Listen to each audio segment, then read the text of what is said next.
Muy buenas tardes a todos, bienvenidos a la sesión de esta tarde, esta noche. Es una sesión de enfermería crítica. Pues bueno, el tema titulado Choque séptico en el paciente crítico a cargo de la enfermera especialista en cuidados intensivos, la maestra Margarita Hernández Bojorquez, nos va a compartir su experiencia en el ámbito clínico sobre este tipo de pacientes que se encuentran en la UCI.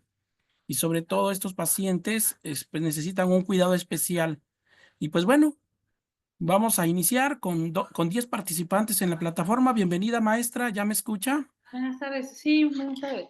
Ok, perfecto, sean todos bienvenidos a esta sesión. Les recordamos que este curso es gratis, gratuito para todos ustedes para su capacitación. Si alguien desea obtener su constancia, tiene un costo de 200 pesos, avalado por la Escuela Superior Nido de Sócrates, con 2 horas de valor curricular. Pues bueno, vamos a iniciar, sean todos bienvenidos. Si tienen dudas, preguntas, aprovechen la oportunidad. La maestra puede aclarar todas sus dudas. Ok, pues bueno, maestra, en este momento la voy a hacer hospedadora para que iniciemos la sesión. Listo, maestra, bienvenida.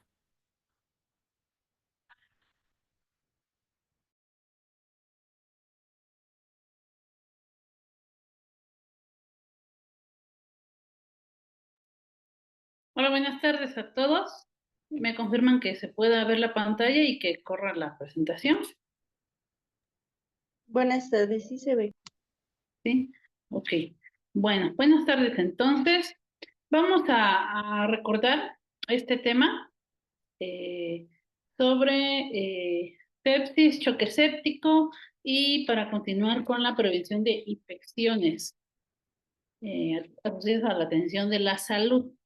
Bueno, vamos a basarnos en estas guías tan populares desde hace ya muchos años, de las cuales vienen a darnos unas pautas de seguimiento. En las mismas guías se especifican que no son protocolos a seguir, sin embargo, son esos, nos sirven para establecer una línea de acción basada en la evidencia científica. Algunas evidencias aquí lo recalcan en las guías de sobreviviendo a la sepsis, resaltan la fortaleza o qué tan débil puede ser la evidencia. Sin embargo, aunque algunas pautas que describe la misma guía siguen siendo débiles, pues es lo disponible, ¿no? Es lo que todavía se ha estudiado. Entonces, vamos a recordar un poquito de lo que es de estos conceptos de sepsis y de choque séptico. Pues recordemos primeramente el estado de choque. Es un estado de hipoxia tisular y celular, es decir, la célula pues no tiene el suficiente oxígeno a través de el suministro, a través de cómo la economía, el sistema circulatorio proporciona sangre oxigenada y a través de pues las células tienen que consumir este oxígeno. Sin embargo, hay una desregulación de este mecanismo y lo que ocurre es una serie de deterioro a nivel metabólico en la célula y viene a impactar en las resistencias vasculares y por ende se manifiesta generalmente con hipotensión. Entonces existen diferentes tipos de choque, ¿no? Existen, por poner unos ejemplos, aquí el hipovolémico, el cardiogénico, el distributivo y el obstructivo, ¿no? Aquí describen más, pero generalmente son el hipovolémico, el cardiogénico, el distributivo y el obstructivo. Dentro de cuál cabe el choque séptico es en el distributivo y existe otro tipo de choque como el anafiláctico que entra en esta categoría de choque distributivo. Ahora, vamos a encontrar estas diferencias entre sepsis y choque séptico. Encontramos el concepto de sepsis como la disfunción orgánica potencialmente mortal causada por una respuesta desregulada del huésped a la infección. Entonces es donde surge la derivante del choque séptico. Bueno, va a ser una sepsis, pero con hipotensión. Entonces, adicional a esta respuesta desregulada de la infección, existe la hipotensión, porque ya está entrando la entidad de choque, entonces sepsis más choque, y a pesar de que se utilicen vasopresores, como ya vimos algunos ejemplos, ¿no? Como la norepinefrina, la adición recomendada con vasopresina, y se busca mantener una PAN mínima de 65 milímetros de mercurio. Entonces, a pesar de eso, del uso de vasopresores, y incluso agrega aquí tener un lactato sérico mayor de 2 miliosmoles o 18 gramos por decilitro, y a pesar de una reanimación de volumen adecuada. Es así como se caracteriza la entidad de choque séptico, agregando a la situación de infección con hipotensión. Y esto es una situación común en las unidades de cuidados intensivos. No debemos decir que deba ser normal, ¿no? Común me refiero pues que adicional al padecimiento específico que tenga la persona que está hospitalizada en la unidad de cuidados intensivos, pues debe de tratarse. Sin embargo, muchas situaciones que incluso pudieran aterrizar en infecciones asociadas a la atención de la salud pueden agravarse a una sepsis, agravarse a un choque séptico. Son eventos adversos que no desearíamos, sin embargo, ocurre. En otra sesión, pues veremos la síntesis de los paquetes de prevención de IAS para pues concretar este tema, porque es un tema, la verdad, muy extenso, pero pues vamos a sintetizar esta información para que pues pueda ser entendible, un poco más manejable, y aterrizar muchas pautas de tratamiento que a veces vemos y tal vez desconocemos cuál es la intención, ¿no? Entonces, siguiendo estas pautas de las guías internacionales del manejo de la sepsis y del choque séptico, es que aterrizamos lo siguiente. Bueno, se tiene que establecer primeramente la detección, el tratamiento temprano. Establecen incluso como una hora dorada, ¿no? Lo establecen así las guías, que en esa hora se tiene que hacer primeramente la detección de la hipotensión del paciente, indagar a través de la inspección, de la historia clínica, que podamos detectar alguna situación que diera pie a una infección, a un foco infeccioso. Puede ser de muchos tipos, puede ser vía aérea, puede ser asociado a las vías vasculares, asociado a la ventilación mecánica, a la inserción de una sonda vesical, etcétera, ¿no? Entonces, en este tenor, pues podríamos definir que hay muchas variables que pudieran funcionar para la detección y el diagnóstico oportuno. Sin embargo, pues hay herramientas específicas como la herramienta del SOFA o el Quick SOFA. Sin embargo, estas herramientas pues van a darnos unas pautas, ¿no? Tendrían que completarse con otras más especializadas, y estas son clásicas cuando se habla de sepsis, cuando se habla de choque séptico. El SOFA y el Quick SOFA entonces componen una serie de criterios para determinar si un paciente puede tener un riesgo, o mejor dicho, lo potencial que puede tener esta entidad de la sepsis. Entonces, por eso es que se sugiere utilizar no solamente el SOFA o el Quick SOFA, sino agregarlo a otras herramientas y pues a la tomar un tratamiento integral, ¿no? Y valorar pues de manera completa al paciente en la búsqueda de un choque séptico, en la búsqueda, perdón, de un foco infeccioso que nos origine el choque séptico.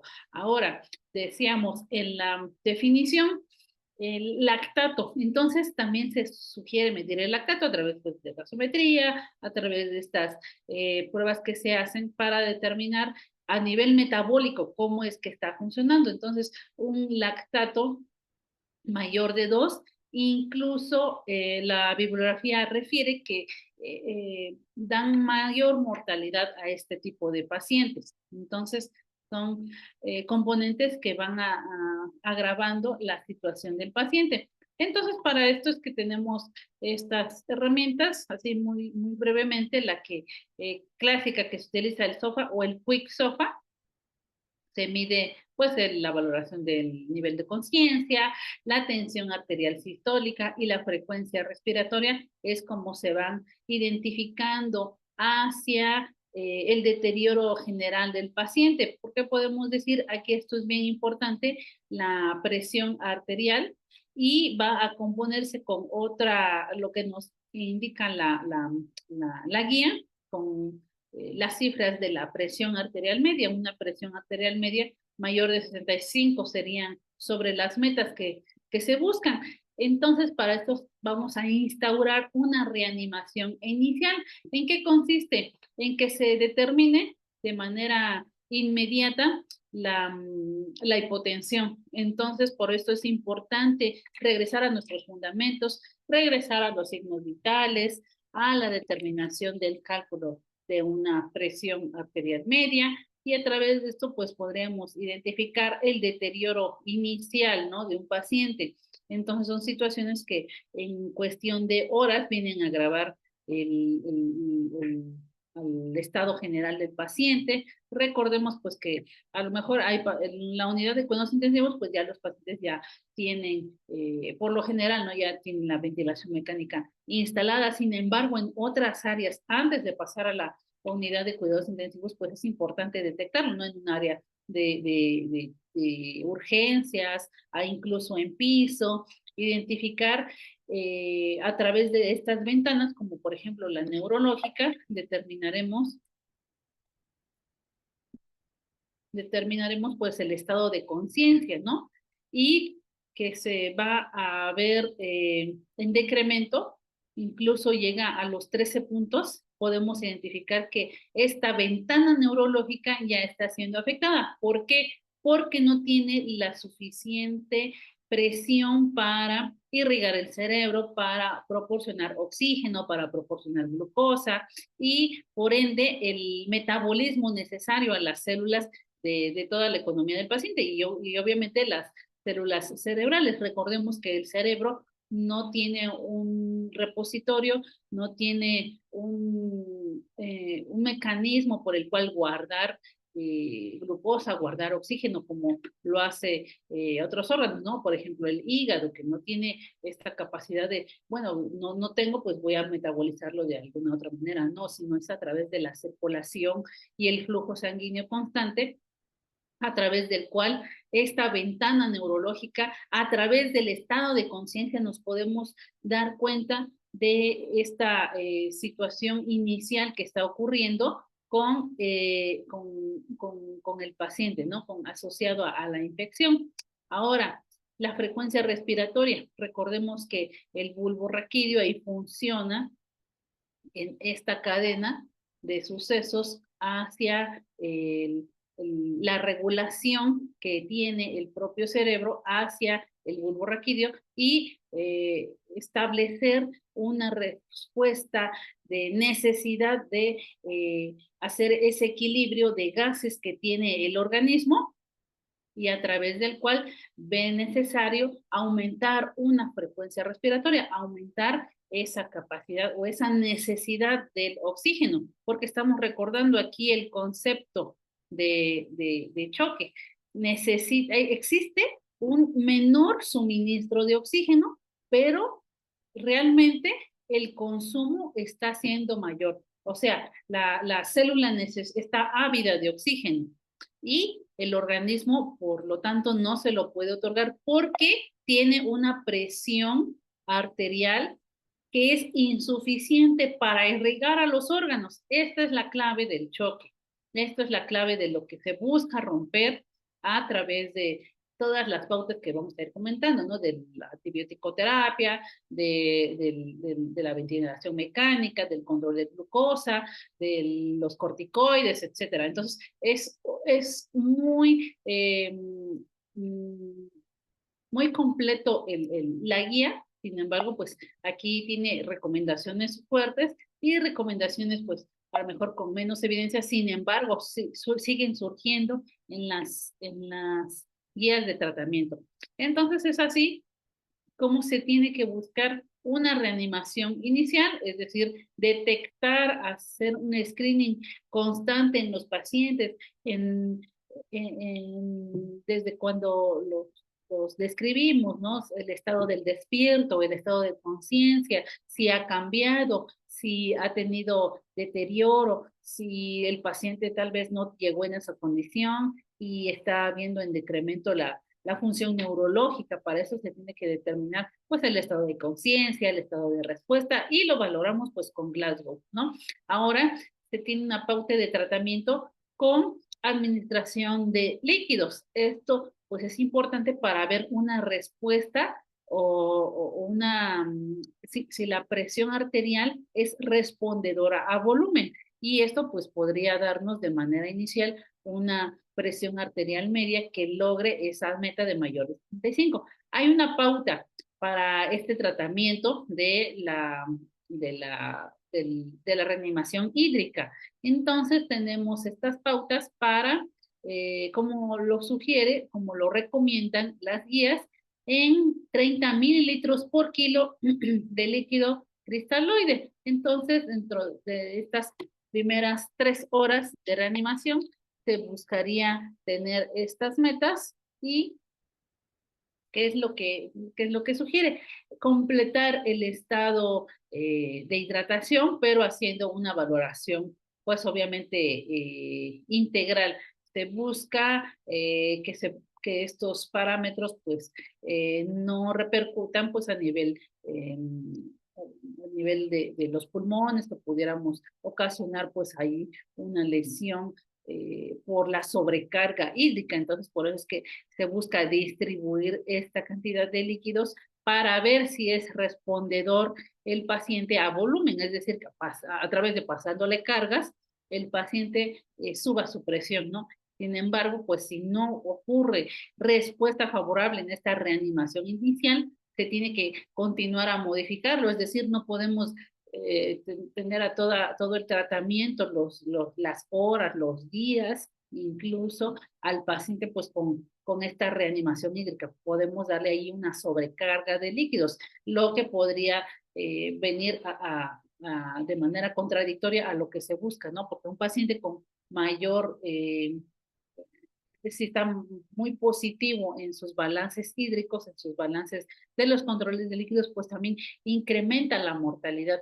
Por eso es que tiene que verse limitada hacia las primeras 3 horas de esta reanimación hídrica. Entonces no podríamos tener pues toda una guardia, ¿no? De 8 horas o de 12 horas con una reanimación hídrica de este tipo. Tiene que verse distribuida. Ahora, que es lo que se busca, comentamos, ¿no? De manera reiterada, porque estamos en esta entidad de choque y de choque séptico, la presión arterial media. Ahora es como tenemos esta pauta de buscar como mínimo a nivel de 65 milímetros de mercurio para estos pacientes adultos con choque séptico que requieren vasopresores, es lo mínimo que se busca.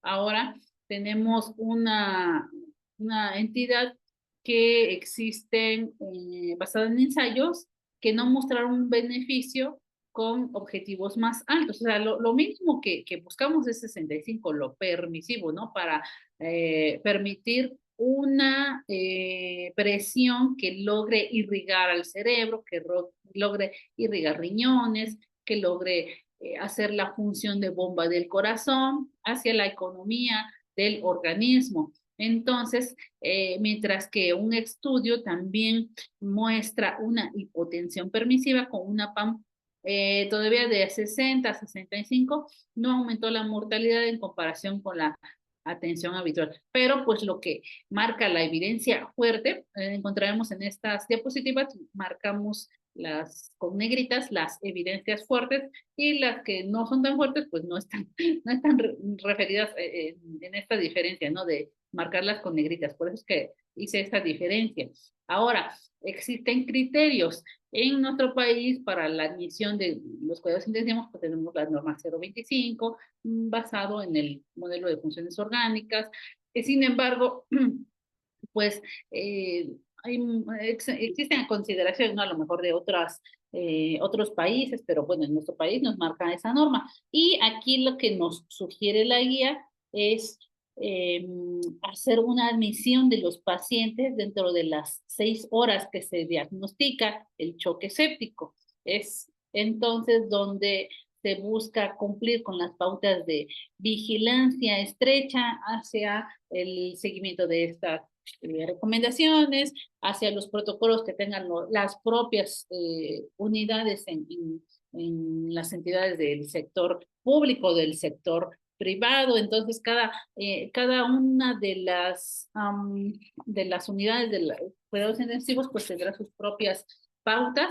Sin embargo, pues estas recalcan, ¿no? Estas son guías, no son protocolos. Se tiene que hacer un tratamiento individualizado, siempre lo recalca. Entonces hay preferencias incluso entre pues quienes guían los tratamientos, ¿no? Entre el médico intensivista, o en piso a lo mejor está el internista, o en urgencias pues el urgenciólogo.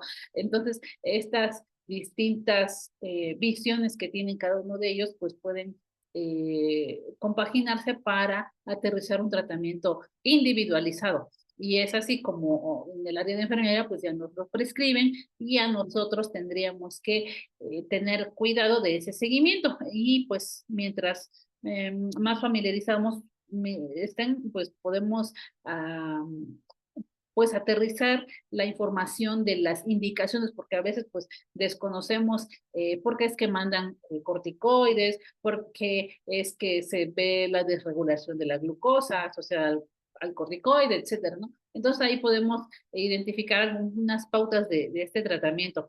Y pues entonces un retraso en la admisión de estos pacientes a la UCI sí está demostrado que incrementa la mortalidad porque pues no tiene tal vez la mayor vigilancia, el enfoque holístico que también se busca tener en la terapia intensiva y también puede impactar no solo en la mortalidad, de manera pues que puede incrementar a lo mejor los días de ventilador, los días de estancia hospitalaria, ya sea en piso o en la UCI, que pues esto tiene un impacto a nivel económico social, porque es hacia la familia, es hacia la propia institución, es hacia la utilización de recursos en muchos sentidos, ¿no? De recurso humano, de talento humano, de recursos de la propia infraestructura, de medicamentos, que pues todas estas situaciones pues aterrizan en un valor monetario que influye pues en la economía global, ¿no? En la economía de la familia, en la economía del paciente, destinar esos recursos tal vez hacia, de manera equitativa, ¿no? Entre los pacientes. Sin embargo, pues realmente son recursos que se tendrían que utilizar y es importante por eso la determinación y la gestión por parte de quienes nos acompañan, ¿no? En esta parte directiva.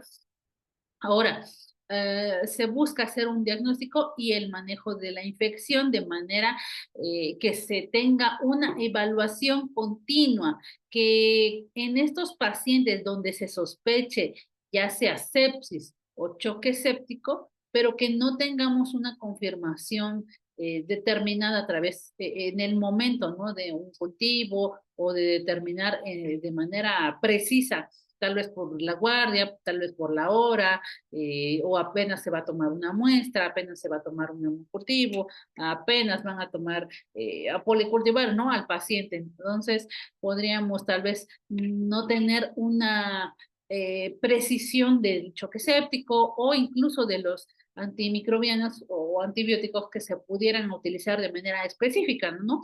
A través de un antibiograma, a través pues ya de algo más dirigido. Es así donde se puede buscar de manera empírica y donde prescriben de manera empírica antibióticos, antimicrobianos y si se demuestra o se sospecha fuertemente una causa alternativa, es decir, que se pueda determinar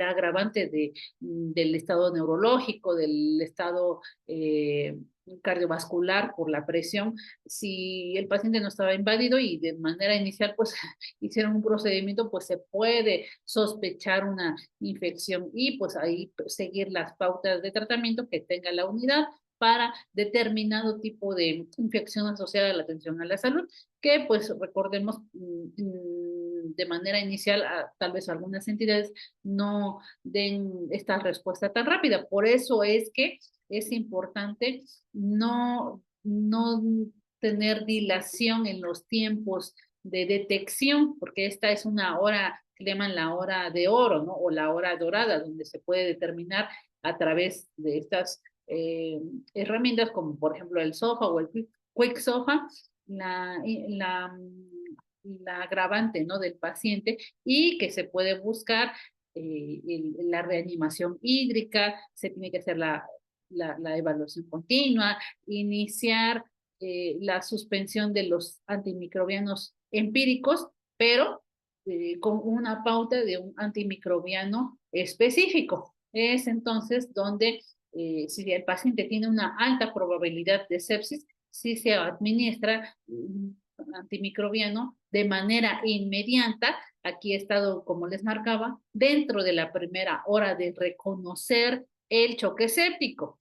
Ahora, esto es una evidencia fuerte que se administre dentro de la primera hora, que no dilatemos o que no modifiquemos el horario de algún medicamento, de algún antimicrobiano que pudiera pues tener un impacto en el paciente. Hay dosis de impregnación, como le llaman, y hay dosis estándar, sin embargo, pues eso tendrá función con la preferencia, ¿no? Del médico, quien prescribe, si va a administrarse una dosis de impregnación, que es una dosis pues mayor, ¿no?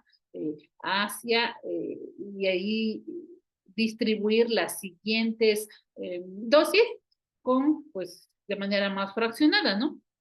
Hay una evidencia, tal vez no es tan fuerte, sin embargo, lo marcan en las guías, que en los adultos con posibles sepsis, pero que todavía no tienen repercusión en la presión, es decir, ya se identificó, hay una situación infecciosa, pero todavía no viene en decremento una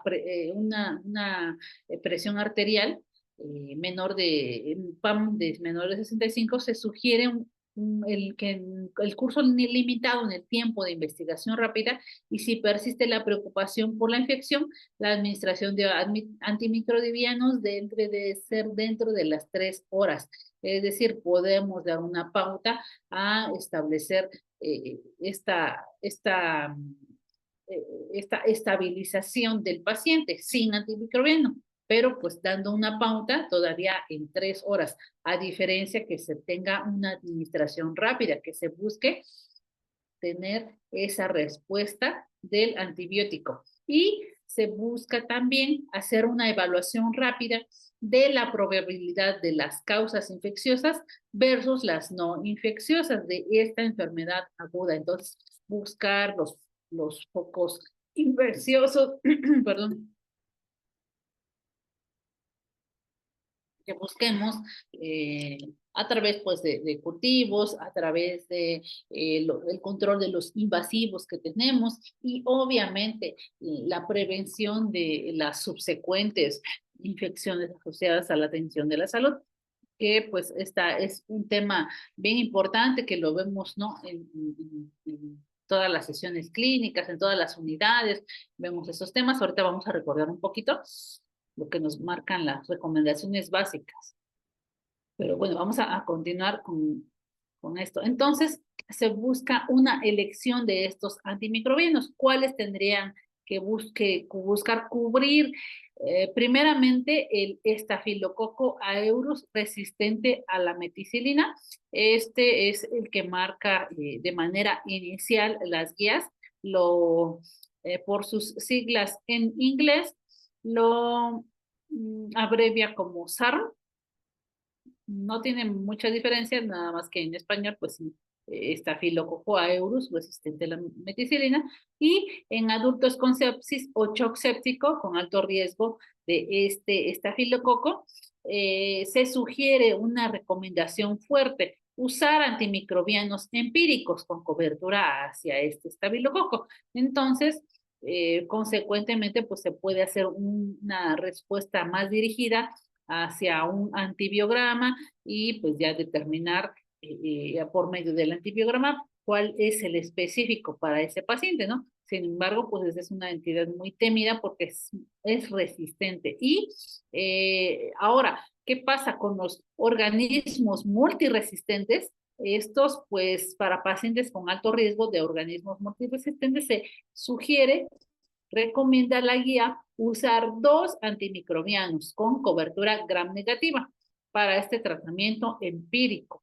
Entonces, es donde se tiene que buscar una terapia combinada, ¿no? Una eh, terapia de doble antimicrobiano o de 2 antibióticos. Y también la terapia antifúngica, porque puede ser, tal vez no es una bacteria, pero pues puede ser un hongo. Ahora, en pacientes con alto riesgo de una infección fúngica, se recomiendan usar terapia antifúngica empírica en lugar de no usar nada, ¿no?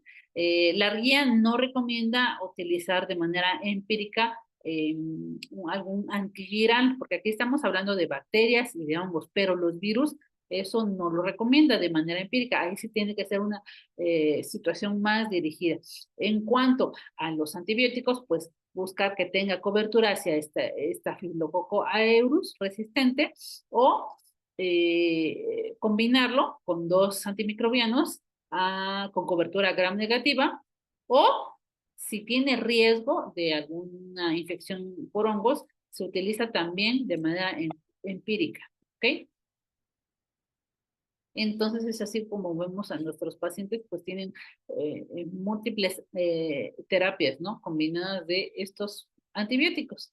Y bueno, ¿qué pasa? Si lo hago en infusión, se hace en bolo, hay distintas perspectivas, ¿no? Lo que la guía nos propone, una evidencia no tan fuerte como las que seguiré describiendo, es la infusión prolongada. Han visto que se utiliza pues infusiones de varias horas, todavía no es que no lo recomiende, sino que tiene una evidencia pues tal vez menor que para los adultos con sepsis o el choque séptico, usar una infusión prolongada de beta-lactámicos para el mantenimiento en lugar de infusión en bolo convencional. Esta todavía no es tan fuerte como las siguientes, que se utiliza una dosificación de estos medicamentos de acuerdo a las características de los principios farmacocinéticos, farmacodinámicos y sobre todo una dosificación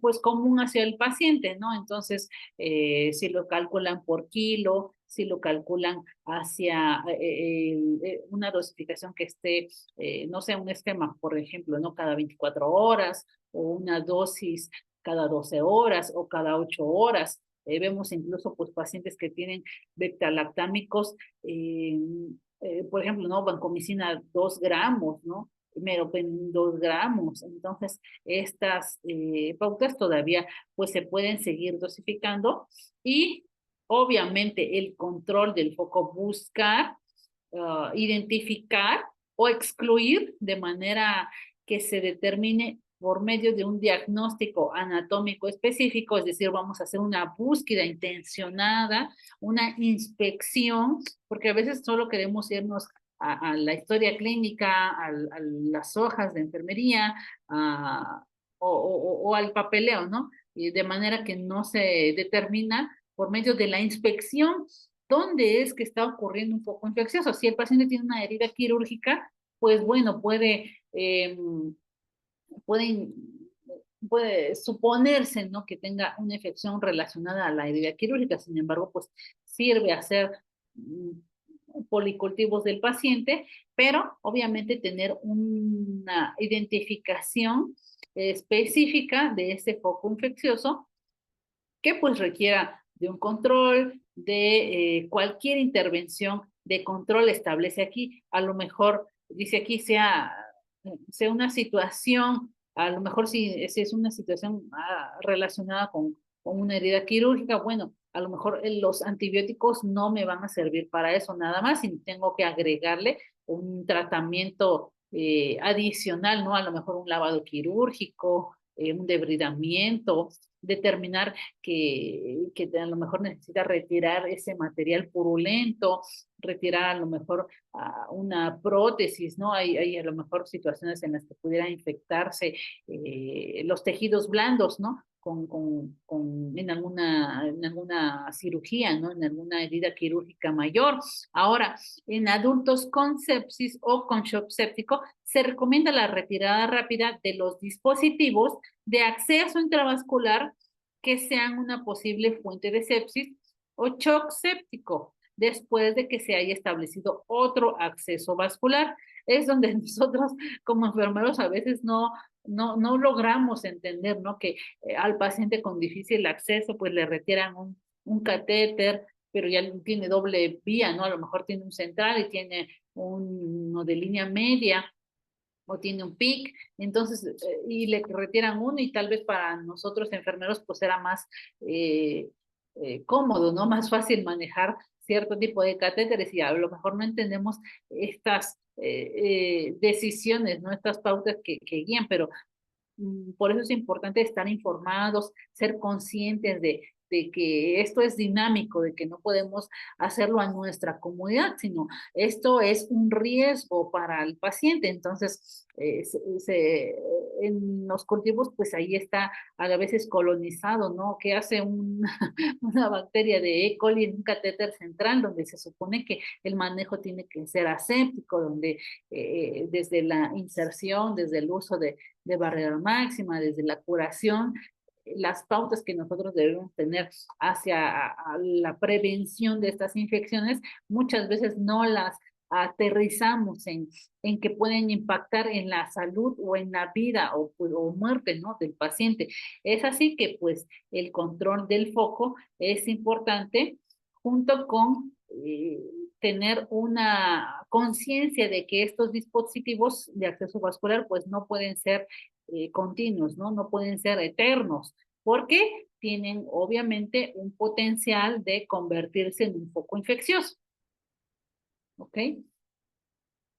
Bueno, y ahora, la desescalada y duración de los antimicrobianos. Esto pues es importante para prevenir esa multiresistencia. Se tiene que hacer una evaluación diaria de buscar desescalar los antimicrobianos, de reducirlos, de modificarlos. A veces sabemos, ¿no? Que el área gestora pues busca el surtimiento, ¿no? A lo mejor de 24 horas de un antibiótico específico, son antibióticos pues caros en el mercado, incluso hay en el sector público pues hasta a veces hemos llegado a que los propios pacientes tengan que cubrir su tratamiento, ¿no? Comprarlo. Entonces, pues, o conseguir de múltiples formas, ¿no? A veces hasta los pacientes se endeudan, bueno, sus familias, ¿no? Se endeudan. Entonces, entendemos que es una situación grave, es una situación crítica a nivel de la gestión, a nivel de la administración. Sin embargo, esta desescalada de los antimicrobianos o escalada, ¿no? El cambio que los pacientes deben de tener en su tratamiento, nosotros debemos ser conscientes que se busca de manera diaria retirar estos antibióticos, pues con pautas benéficas. Ahora, se busca que en los pacientes con un diagnóstico inicial de sepsis o choque séptico se tenga un control adecuado de la fuente. Entonces, determinar el foco infeccioso y ahora usar una duración más corta en lugar de una más larga de esta terapia antimicrobiana. Tener esquemas de tratamiento guiados hacia la respuesta del paciente. Entonces, si el paciente está viéndose beneficioso con un antibiótico, desescalarlo y tal vez fraccionarlo, tal vez no es cada 12 horas, tal vez cada 8 horas, o hacen la modificación, ¿no? De estos antibióticos. Y bueno, ¿qué pasa con la determinación de estos antimicrobianos? Pues se tiene que buscar de manera dirigida hacia la la dinámica farmacocinética y farmacodinámica que pueda funcionarle hacia el agente infeccioso, ¿no? A bacterias gram negativas, si tiene cobertura hacia agentes más resistentes, sin embargo, pues tiene que ser más guiado. Y lo que sugiere también el uso de antimicrobianos de amplio espectro. Y esto es consecuente hacia el manejo hemodinámico, la fluidoterapia, como comentábamos, ¿no? La reanimación inicial o la de urgencia, pero pues ahora estos cristaloides ya vimos las soluciones, la clase anterior, vimos estas características que pueden funcionar, cómo es que buscan hidratar el organismo con la presión que hacen a través de los electrolitos que contienen estas soluciones cristaloides y es la primera línea de elección hacia la reanimación hídrica. Ahora se puede sugerir, no es tan fuerte la recomendación, sin embargo existen las guías, los cristaloides balanceados, es decir, adicionados con electrolitos calculados en lugar de una solución salina normal, ¿no? Entonces, puede ser, no lo niega, pero tampoco, bueno, sí lo recomienda, pero no es una recomendación tan fuerte como una solución salina normal. Pero, ¿qué pasa con la albúmina?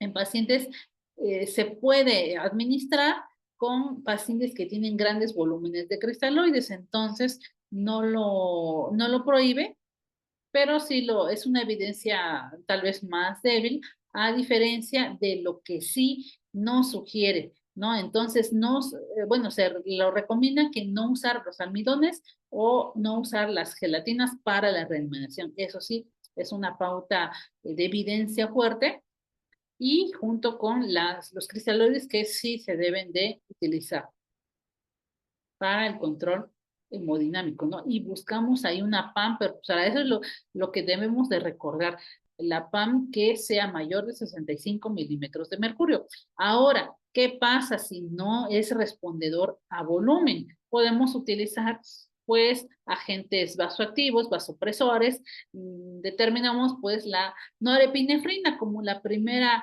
elección para esta medicación con aminas que se busque utilizar, pero se puede adicionar con otros vasopresores si no se tiene una respuesta con las metas de PAM que tenemos, ¿no? Entonces, si no tenemos disponible norepinefrina, porque puede suceder, ¿no? Puede utilizarse epinefrina o dopamina como alternativas, ¿no? Pero la de primera elección es la norepinefrina.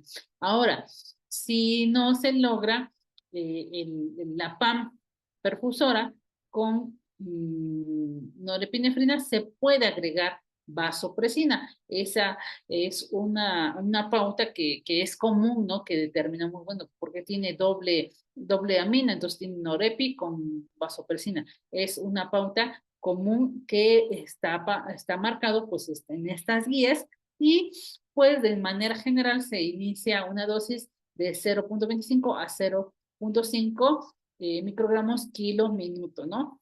Entonces, o gamas, ¿no? Le decimos. Ahora, la epinefrina como adyuvante en los pacientes con shock séptico y niveles adecuados de PAM, a pesar de la norepinefrina y vasopresina, se puede utilizar la epinefrina. Entonces, una tercera, ¿ok? Pero para disfunción cardíaca con hipoperfusión persistente se puede agregar dobutamina o norepinefrina o usar epinefrina sola, ¿no? Entonces, en estos casos también de adultos con shock séptico o disfunción cardíaca con hipoperfusión, si persiste este estado del volumen y la presión arterial adecuados, bueno, ya no, eso sí, no sugieren agregar levosimendan. Esta medicación pues es muy útil tal vez en otras entidades que no funcionen con este shock séptico con disfunción orgánica. Lo hemos visto, ¿no? Que utilizan levosimendan, pero la de primera línea es norepi, y allí sigue vasopresina, y Lo que no se recomienda son, en este caso, si tiene disfunción cardíaca, no se podría agregar levosimendan. Ahora, la monitorización y el acceso venoso son importantes. Hasta aquí, ¿cómo vamos? De tiempo, vamos bien. ¿Algún comentario, alguna pregunta?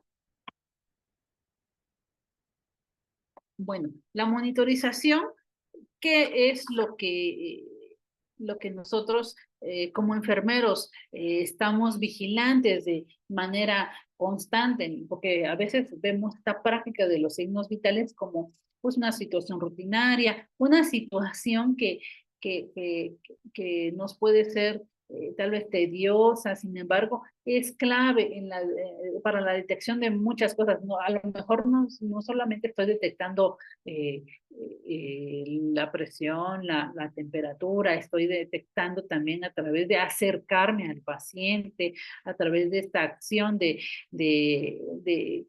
busco tener atención directa hacia el paciente, pues eh, otras características, ¿no? Determino a lo mejor no nada más la frecuencia cardíaca, determino la presión del pulso, determino la calidad del pulso, determino cómo son las respiraciones del paciente, no nada más es un número, sino tiene que ser dirigido hacia las características.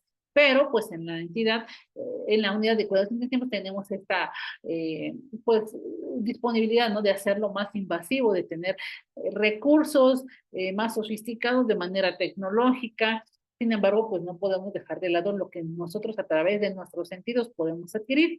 Pero bueno, ya tenemos esta disponibilidad en las unidades con esta tecnología de hacerlo invasivo a través de una línea arterial que pues nos pueda dar una monitorización continua, ¿no? Constante de la PAM, del estado general del paciente. Entonces, también lo que tengamos práctico. ¿Qué es lo que dice la guía? Que para los adultos con shock séptico, usar una monitorización invasiva de la presión arterial sobre la monitorización no invasiva. Entonces, lo recomendable, por eso es que se instala la línea arterial, que tiene pues sus pros, sus contras, sin embargo, pues es beneficiosa las líneas arteriales. Ahora, tan pronto como no sea práctico y si los recursos están disponibles, entonces, si en la unidad pues no tenemos el módulo, a lo mejor tenemos el monitor, pero no tenemos el módulo para instalar, hemos tenido a veces ocasiones que no tenemos heparina, no tenemos soluciones, entonces se hace imposible esta situación, pero pues lo que debería de tener una unidad de cuidados intensivos es mínimamente estos requerimientos, ¿no? Ahora, la estimación de la presión arterial mediante un manguito no invasivo tiende a ser inexacta y la discrepancia es más pronunciada en estados de shock. La inserción de un catéter arterial permite una medición segura, confiable y continua. Por eso es que estos pacientes pues tenemos que buscar esa práctica, ¿no? De determinar, de instalar estas líneas arteriales. Y pues, ¿qué pasa con los vasopresores que se administran de manera periférica? Se puede restaurar la PAM en lugar de retrasarlas hasta tener un acceso venoso central, porque tenemos esta disyuntiva de que si son vesicantes o de que si son irritantes. Sin embargo, la urgencia, dada la urgencia que necesitamos restaurar esa presión a los órganos, que sea que pueda perfundir hacia toda la economía del paciente, pues podemos hacerlo, administrar estos vasopresores de manera periférica. Por eso es que no tener dilación en ninguna de las acciones y pues trabajar en conjunto, porque a veces nos dicen, ¿no? Vamos a instalar Norepi o acabamos de reanimar al paciente, ¿no? Vamos a instalarle pseudoanalgesia, vamos a instalarle y tenemos que prepararlo todo, ¿no? Si no tenemos un equipo que nos apoye, pues preparar la norepinefrina, vemos que no responde, preparar la oxopresina, preparar la sedación, preparar la analgesia, si es un paciente que apenas se intubó, ¿no? A lo mejor determinan, pues no tenía acceso venoso central, vamos a instalarle un acceso venoso central. Entonces, estos pacientes tal vez no son tan, porque los pacientes de la UCI ya tienen su catéter central, o sí hay periodos, ¿no? En que, bueno, el paciente viene tal vez de urgencias, pero trae una periférica, ya se prepara el material, el equipo pues ya puede tener ahí la disponibilidad de funcionar de manera coordinada para hacer todas estas acciones y que puedan funcionar en equipo, ¿no? Entonces, regresando hacia los vasopresores periféricos, se pueden administrar en un corto tiempo en una vena proximal o en la fosa antecubital para minimizar este riesgo de extravasación o una lesión tisular local. Se pueden utilizar, pero pues en la urgencia, ¿no? Y de allí preferentemente utilizar el acceso venoso central como debe de ser para el uso de los vasopresores de acuerdo a lo que se pueda proseguir en la reanimación del paciente, ¿no? Porque a veces no dicen, es que vamos a tomarle tomografía, pero vamos a instalarle el catéter central. Entonces, instaurar unas pautas de prioridades, ¿no? Hacia lo que requiere nuestro paciente. Y bueno, estos pacientes, pues que necesitan apoyo ventilatorio o pacientes que tienen pues una insuficiencia respiratoria hipoxémica, ya está inducida por esta sepsis, entonces, tienen necesidad de administración de oxígeno. Veíamos que se ve en decremento el estado metabólico y es por ende que viene a necesitar, pues, a través de los mecanismos reguladores agudos, determinados a través de una gasometría, y a través de la inspección general del paciente, pues que viene en aumento esta frecuencia respiratoria, ¿no? Es que necesitan pues administración de oxígeno en un flujo alto y pues de manera inicial se administra de manera no invasiva, pero pues ya una vez que fue instaurado esta situación de shock y ahora si el paciente tiene un síndrome de distrés respiratorio del adulto inducido por sepsis, ojo, se recomienda usar una estrategia de ventilación con bajo volumen corriente, es decir, hacia 6 mililitros por kilo y un límite superior para las presiones meseta, es decir, que no superen de 30 centímetros de agua. Es así como se utilizan volúmenes bajos con estas presiones mesetas de un estándar de 30, ¿no? Obviamente tiene que haber una determinación del estado general, una determinación de gases, una determinación basada en el cálculo del peso del paciente. Cuando pues ya es un SDRA, se utiliza pues unos pesos ¿Tenemos una pregunta? A ver. Cuanto a la temperatura del paciente, es necesario tener los normotérmicos y por qué. Pues es una pauta. Recordemos que está en un estado de sepsis y un estado de choque. Entonces, la temperatura, que por cada grado de temperatura que se aumenta sobre el estado basal, aumenta el consumo de oxígeno y aumenta el flujo sanguíneo cerebral. Entonces, sea un paciente neurocrítico o no, aumenta el metabolismo. Entonces, ese metabolismo que el paciente viene, si el paciente pues tiene una situación ya agravante en el metabolismo con la entidad de la sepsis, porque tiene el lactato aumentado, porque no tiene la adecuada oxigenación a la célula, y ahora le estamos agregando a este metabolismo temperatura, pues es como nos ponían un ejemplo en la escuela, ¿no? De que estamos quemando a las células. Entonces, y ahora incrementa este flujo sanguíneo. ¿Qué es lo que pasa con por eso es que los pacientes están rubicundos, ¿no? Se aumenta este flujo sanguíneo. Podemos, con un ejemplo así muy simple, se aumenta la velocidad en que pasa la sangre oxigenada y que el paciente, bueno, la célula no puede tomar ese oxígeno disponible porque tenemos una disponibilidad de oxígeno, pero tal vez ese consumo de oxígeno no es adecuado. Por eso es que los pacientes pues debemos determinar los signos vitales completos, ¿no? La temperatura, pero también la frecuencia cardíaca. Entonces, si el paciente tiene una frecuencia cardíaca aumentada, es decir, es común, ¿no? Que estos pacientes que tienen fiebre tengan taquicardia.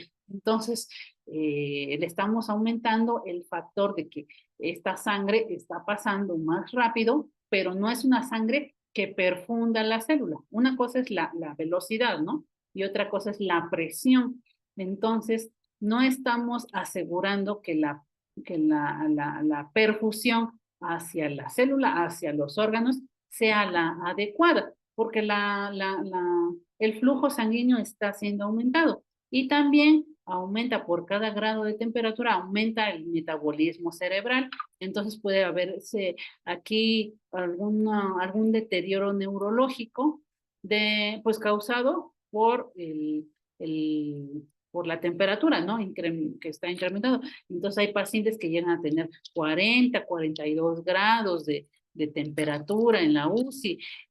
Veíamos en una de las sesiones, ¿no? El control térmico. Es importante el control térmico hacia los medios que tenemos conocimiento, ¿no? La temperatura, cómo es que se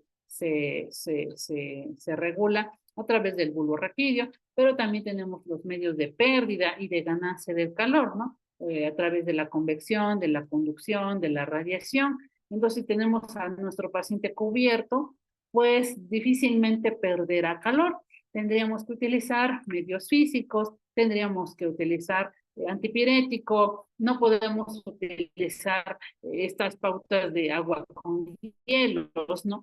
Son pautas que todavía se utilizan, sin embargo, lo que recomienda la evidencia es una temperatura, como dice, es como contradictorio, porque decía a la preferencia del paciente, pero si el paciente está intubado, no puedo comunicarme con él, tendría que ser una respuesta dirigida hacia el confort. Entonces, buscar una temperatura del agua hacia los 36, 34 grados permisivos para disminuir estas temperaturas tan altas que llegan a tener los pacientes con choque séptico, ¿no? Porque tiene ese foco infeccioso que no ha sido controlado. Entonces podemos hacer eso. En cuanto, bueno, me extendí, ¿no? De la respuesta. Entonces, tener los normotérmicos es lo ideal, sin embargo, el fundamento, pues, es el aumento del metabolismo celular y que también viene a haber decremento hacia el metabolismo que lleva a nivel cerebral. Tenemos otra pregunta. No sé si contesté su pregunta, Elizabeth, y dice, ¿a qué temperatura se considera que tiene hipertermia? Un paciente que tiene temperatura 37,1, según un médico, me dijo que a partir de esa temperatura se considera hipertermia y me pide aplicar medicamentos y medios físicos con hielo, ya que según la temperatura central aumenta un grado. ¿Es verdad? Sí, la consideración de lo que se determina fiebre, según la definición, es 38,3 a nivel central, es decir, central medida con un dispositivo que nos permita tener una temperatura real, dígase una temperatura rectal, una temperatura timpánica también puede servir. Por eso, personalmente, yo elijo la temperatura timpánica. Tenemos estos dispositivos que deben tener sus particularidades, ¿no? Debe ser si tienen un termómetro de temperatura timpánica, debe tener un aval que tenga sus certificaciones, ¿no? Esos dispositivos, es decir, que nos permita tener una certeza de esa medición. Ahora, lo que considera la definición de fiebre es hacia los 38,3 a nivel central, pero pues comúnmente, ¿qué es lo que hacemos? Si ustedes se tocan la frente, se tocan el brazo, no van a tener la misma temperatura, a diferencia de donde se concentra mayormente la temperatura es en los pliegues, ¿no? Por ejemplo, la temperatura axilar es muy común y todavía muy utilizada, ¿no? Incluso en las terapias intensivas se sigue utilizando termómetros de mercurio o bueno, ahora ya termómetros digitales, ¿no? Que nos dan unas mediciones pues no tan específicas como lo pautaría una medición invasiva, ¿no? Que nos pueda determinar este grado de medición de la, de la, de las temperaturas. Ahora, el antipirético pues tendría que verse eh, determinado pues por la necesidad del paciente, si es un paciente que se le podría administrar una sinergia de antipiréticos o lo que no se sugiere tal vez es con hielo, sin embargo, eso tendría impacto, tal vez yo de manera personal, ¿no? Y de lo que he buscado documentarme, una temperatura que tenga un impacto negativo hacia lo sensorial, puede pues verse al paciente, imaginémonos, ¿no? Que el paciente está en su peor día de su existencia y ahora le agregamos una sensación física adicional, ¿no? Como es el frío. Yo creo que ninguno de nosotros, como enfermeros, que tenemos esta situación, pues de empatía, buscaremos darle una situación agregada, ¿no? De las sensaciones hacia el paciente, porque el paciente pues está invadido, es un paciente que tiene múltiples dispositivos que funcionan obviamente pues para el mantenimiento de su vida. Sin embargo, pues de lo que revisamos en una sesión, si se acuerdan de lo que fue el baño del paciente encamado o del paciente crítico, ahí revisábamos la temperatura que no se sugiere una temperatura dirigida hacia la hipotermia, es decir, que sea como este comentario, ¿no? Con hielos. Tal vez funciona en algunas entidades, sin embargo, se podría sugerir ahí protocolizar esta práctica porque no es la ideal, sin embargo, pues ahí buscar tal vez un fundamento más actualizado para utilizar hielos, ¿no? Porque se hace, ¿no? O sea, no podemos negar que lo hacen, sin embargo, la práctica del control térmico, pues tendría que ser establece la bibliografía muy antigua, ¿no? Los cataplasmas, ¿no? ¿Y qué son los cataplasmas? Bueno, eran estas compresas con agua templada y así se siguen utilizando. Tendría que ser una temperatura controlada que busque a través de estos mecanismos de ganancia y de pérdida de la temperatura regular, ¿no? Hacia idealmente una normotermia, ¿no? Porque es una meta de lo que vimos en el fascio o en el sándwich, que se busca el paciente con normotermia, no es lo ideal, ¿no? Sin embargo, estos pacientes que tienen sepsis, que tienen shock séptico, pues difícilmente van a estar normotérmicos, ¿no? Entonces, qué bueno que lo comenta porque son prácticas, ¿no? Entonces son prácticas que vemos muy común. No sé si contesté tu pregunta y perdón, creo que me extendí un poquito. Bueno, entonces,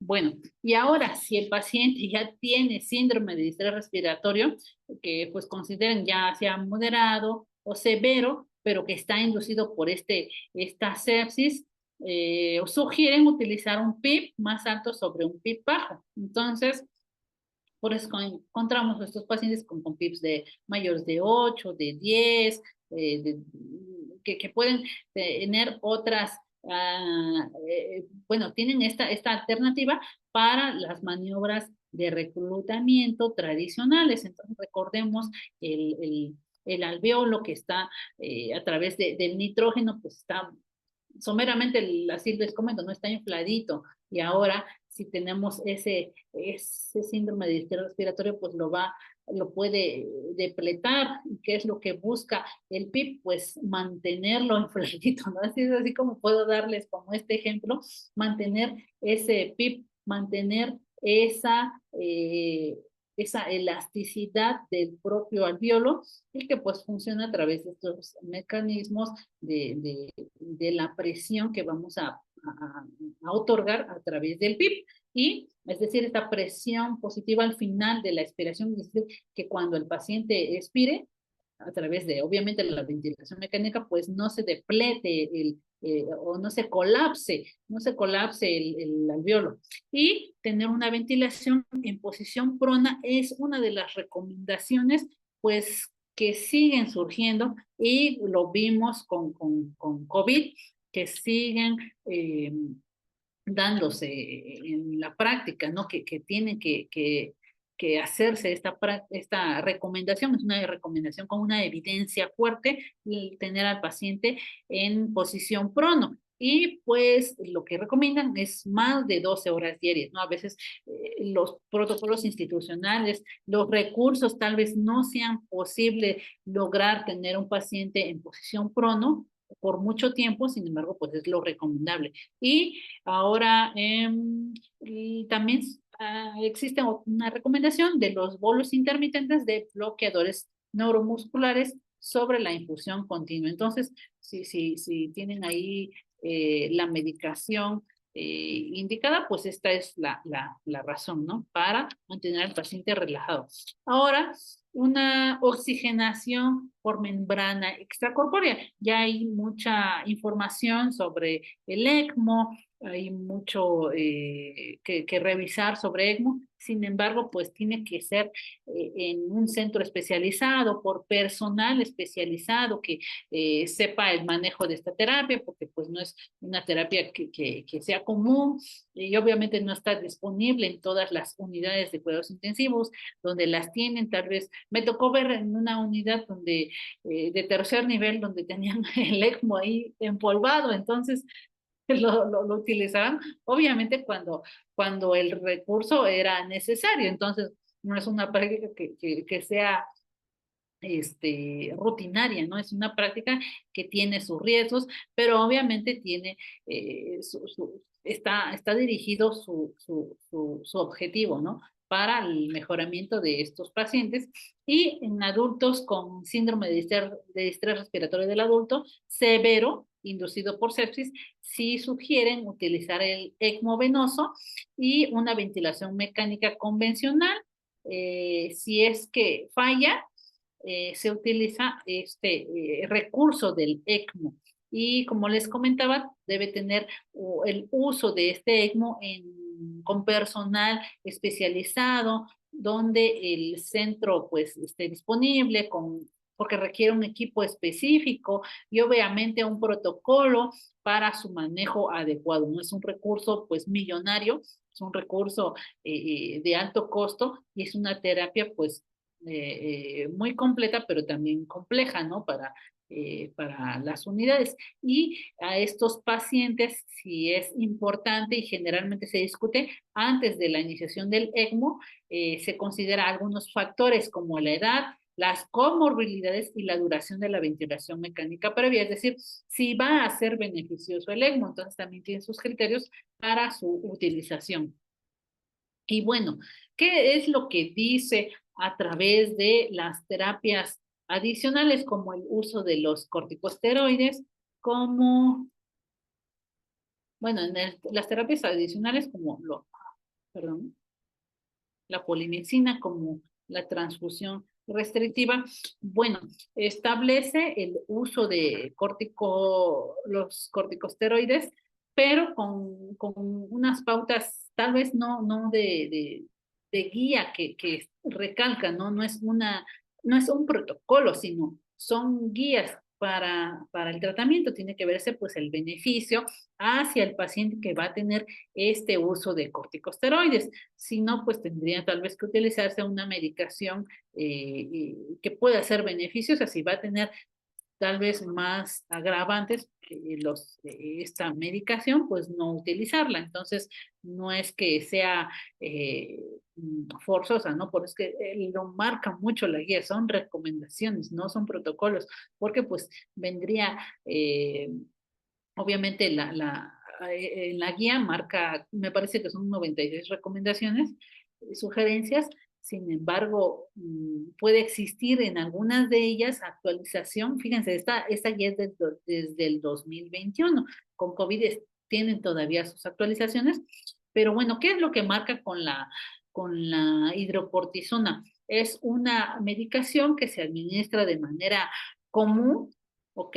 Y la dosis típica es hacia los 200 miligramos, eh, o puede ser una administración cada 6 horas o incluso puede ser en infusión continua. Entonces, por eso es que vemos a estos pacientes con su infusión aparte, ¿no? Que tienen las aminas, tienen la sedación, tienen la analgesia, tienen la infusión de corticosteroides. Y se utiliza de manera concomitante la norepinefrina o la epinefrina, ¿no? Como vimos, o la combinación de norepi con vasopresina.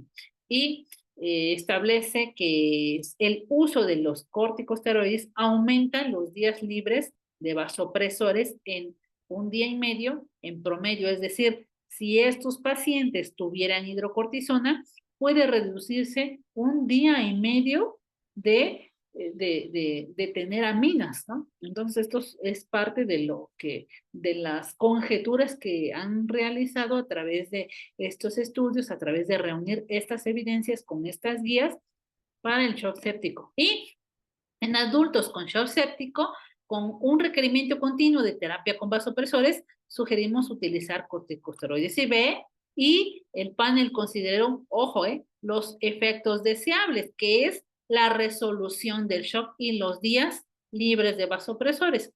Y estos pues van a superar los efectos indeseables de una terapia con corticosteroides en dosis bajas.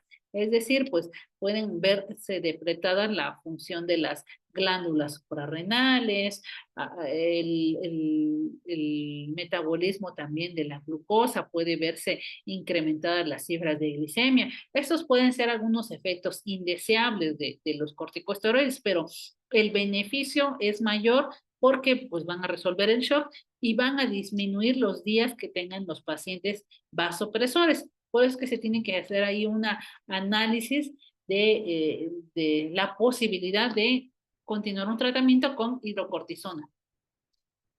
¿Ok? Bueno, y, y ya vimos un poquito de lo del ECMO. Ahora existe esta terapia de la hemoperfusión con polimixina B. Entonces, ¿qué es lo que establece con el uso de polimixina? Que es una terapia costosa, igual así es pues todo lo que se utiliza en la UCI es costoso, ¿no? Pero cuando recalcan que este es un recurso costoso, requiere de muchos recursos y potencialmente reduce la equidad en salud y no es factible en economías de bajos ingresos. Es un tratamiento que no es que lo recomienden porque en el momento, aquí hicieron como este análisis, si ellos recomendaban el uso de polimixina B, entonces, ¿qué van a decir? Las unidades van a destinar todo su recurso a comprar polimixina B, ¿no? Y se van a olvidar de otras necesidades. Pudiera surgir a nivel logístico, a nivel de gestión. Esa es una estrategia tal vez que tomaron cuando hicieron esta guía.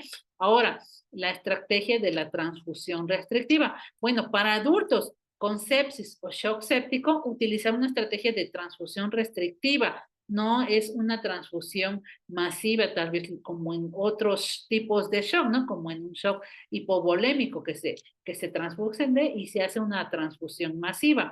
Ahora se busca tener una concentración por transfusión de 70 gramos por litro y que lo que se busca es mejorar la concentración de hemoglobina, mejorar la concentración de oxígeno, que estos glóbulos rojos pues sanos, ¿no? Vengan a mejorar la perfusión, que vengan pues a mejorar el estado clínico general del paciente. Por eso es que no es una transfusión masiva como se hace o podríamos suponer, ¿no? Si el paciente requiere sangre oxigenada, pues le voy a transfundir sangre. No se trata de eso, no tiene que ser pues con una pauta guiada, ¿no? Podría ser a través del ECMO, pero el ECMO tiene sus particularidades, es un recurso también caro, es un recurso especializado. Lo recomiendan, sí, las guías, pero no todas las unidades tienen, por eso es que recálcate que tiene que ser en centros especializados, ¿no? Por eso es que no pueden tener, a lo mejor hay unidades de segundo nivel que tienen pues unidades de cuidados intensivos, pero no tienen ECMO y podría funcionar de la misma manera, ¿no? En el momento en que recomienden el ECMO, pues tal vez las terapias pues destinen su recurso hacia el ECMO, pero vendría a ser risorio que destinen un recurso para comprar un ECMO si no tienen pues otros recursos básicos, ¿no? Entonces, por eso es que esto recalca, es una guía, no es un protocolo.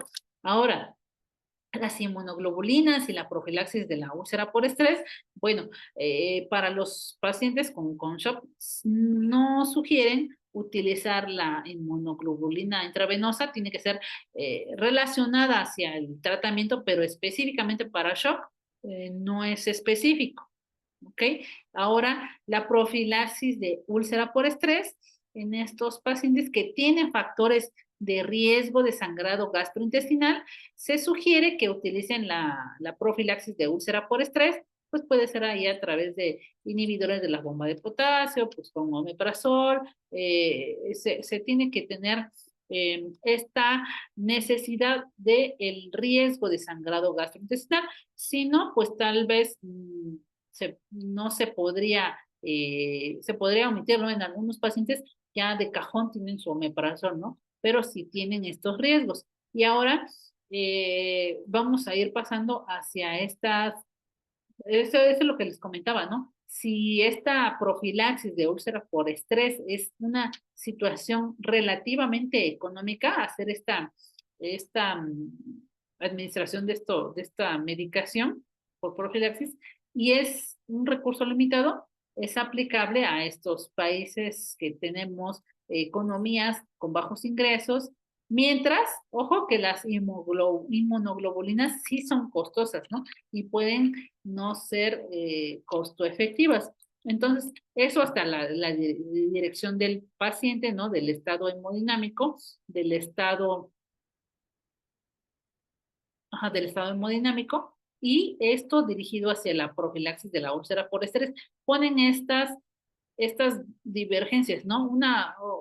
No confundir la acción que tenemos para las inmunoglobulinas y no confundir la situación de la úlcera por estrés. La diferencia que hace aquí en el texto es utilizar un recurso que consideramos económico y puede ser efectivo tenerlo, pues utilizarlo, ¿no? Pero si tienes necesidad tal vez de administrar algo más caro, pero no tienes como el fundamento para hacerlo, pues mejor no lo utilices, ¿no? Porque no va a ser tan efectivo como tener pautas hacia otras situaciones del paciente, ¿no? Que tienen que ser atendidas y que pues nada, tal vez no pueda ser beneficioso.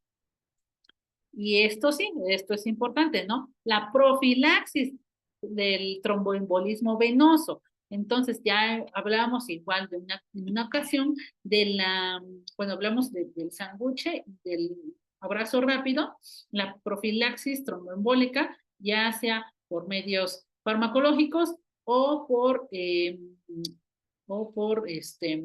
mecánicos, ¿no? En este caso, pues se sigue recomendando las heparinas de bajo peso molecular, como son la clexane, ¿no? La enoxaparina o heparina no fraccionada. Entonces, esta es una práctica que sigue siendo de fuerte evidencia científica y se sigue recomendando para los pacientes con shock séptico, ¿no? Para mejorar todo su estado clínico. Ahora, eh, se pueden utilizar pues a terapias en manera conjunta, ¿no? Como las medias TED, como que son estas medias de compresión media, o ¿cómo se llama? Las terapias neumáticas, ¿no? Entonces, estas botas neumáticas también sirven, pero lo que recomiendan todavía es la medicación, ¿no? A través de las heparinas de bajo peso molecular o la heparina no fraccionada.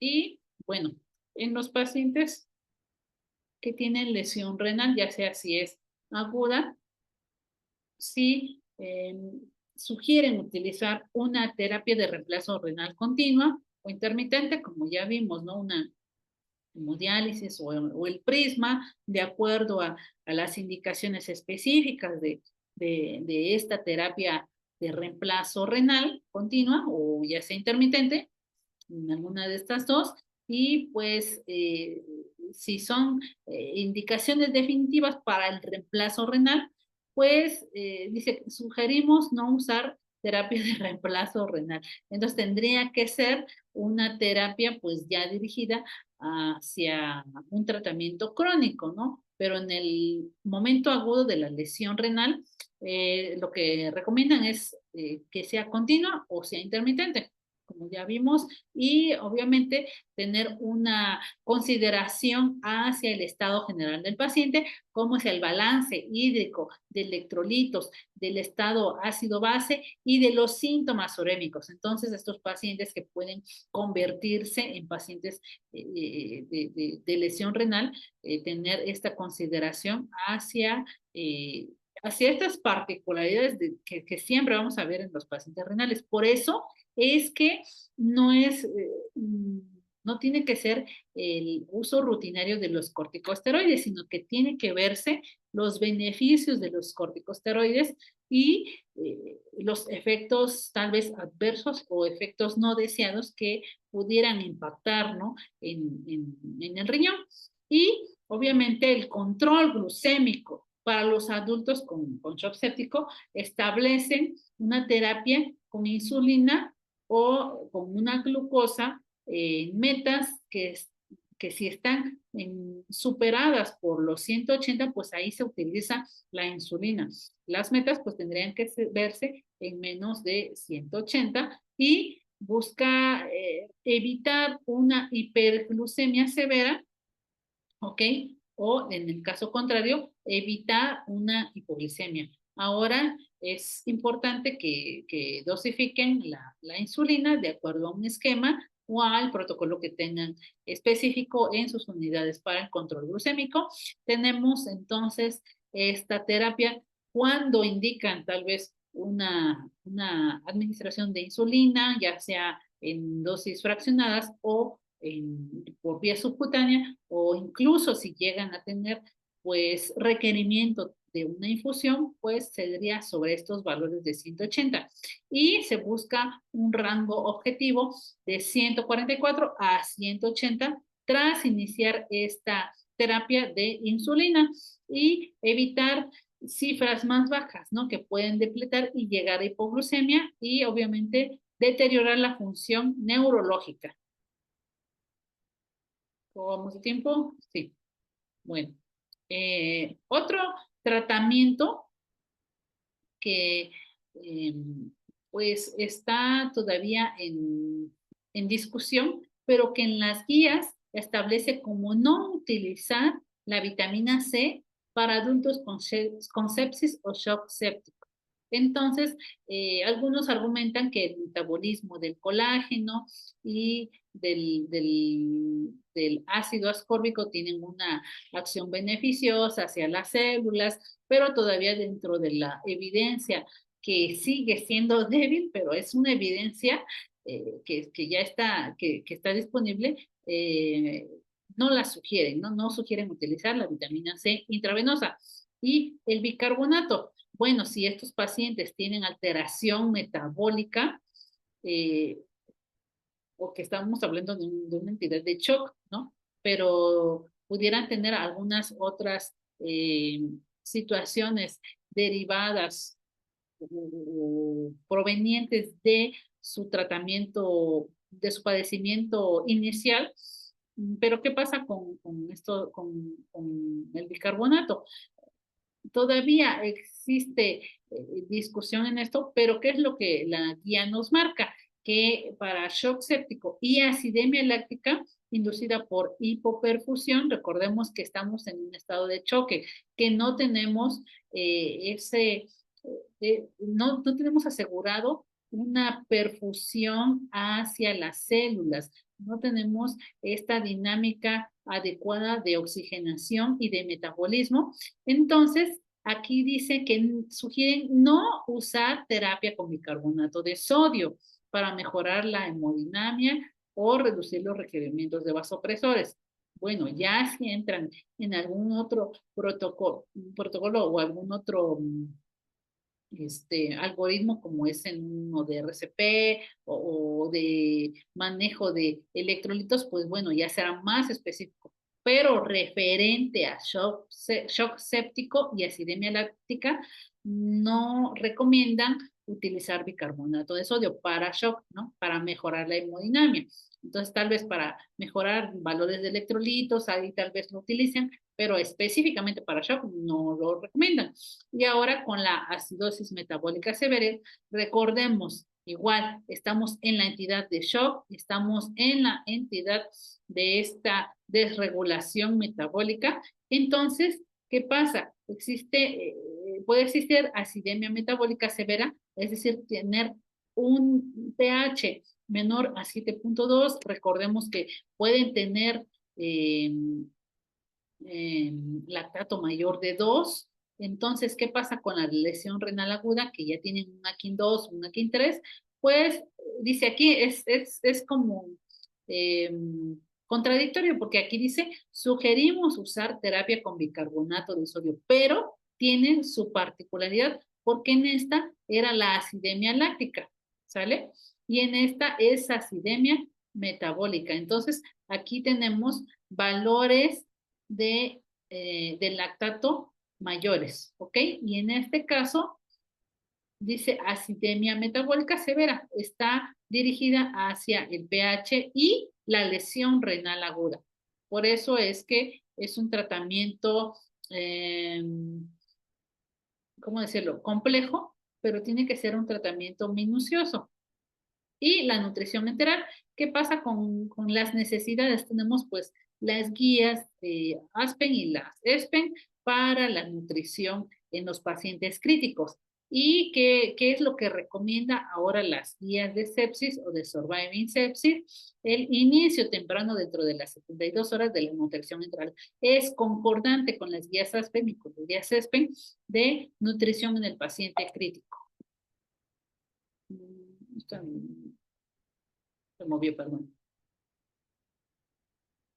Bueno, y los objetivos de cuidados y pronósticos, ¿qué es lo que busca estas guías? Pues obviamente el mejoramiento de los pacientes, pero tiene un apartado dirigido un poco como hacia paliativos, un poco hacia la cuestión logística, a la cuestión práctica y de gestión, sobre todo del equipo médico, tener eh, reunir, confrontar toda la información que se reúne del paciente y buscar discutir los objetivos de cuidado y de pronóstico de los pacientes, porque no es nada más los pacientes, y en la guía menciona incluso a las familias. Tal vez en otros textos no habíamos revisado esta, esta consideración hacia el paciente como parte de una familia,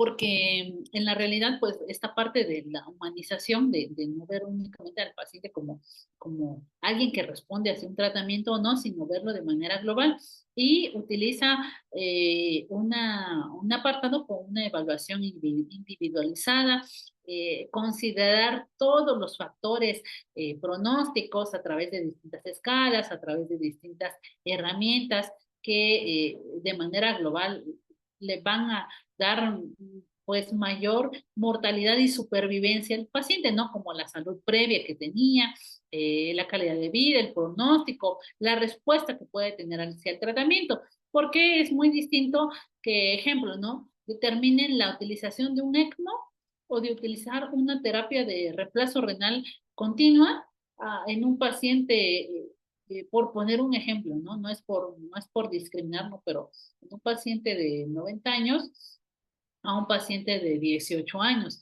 Entonces, ¿qué beneficios puede tener estos pacientes, qué supervivencia pueden tener, qué recursos propios de su cuerpo pueden salvaguardarse, cuál es la sobrevida que nos puede dar, ¿no? A diferencia de agotar muchos recursos en un paciente y que no sean beneficiosos, sino al contrario, pues vengan a depletar su estado. Obviamente, en las terapias no tenemos pacientes de 90 años, ¿no? Pero es por poner un ejemplo, ¿no? A diferencia de utilizarlos en una embarazada, ¿no? Que esta pues tendrá que utilizarse todos los recursos para ella, ¿no? Que se puedan utilizar. Y eh, aquí especifica documentar las preferencias del paciente para guiar decisiones futuras. ¿A qué nos podemos referir? Hacia a lo mejor voluntad anticipada.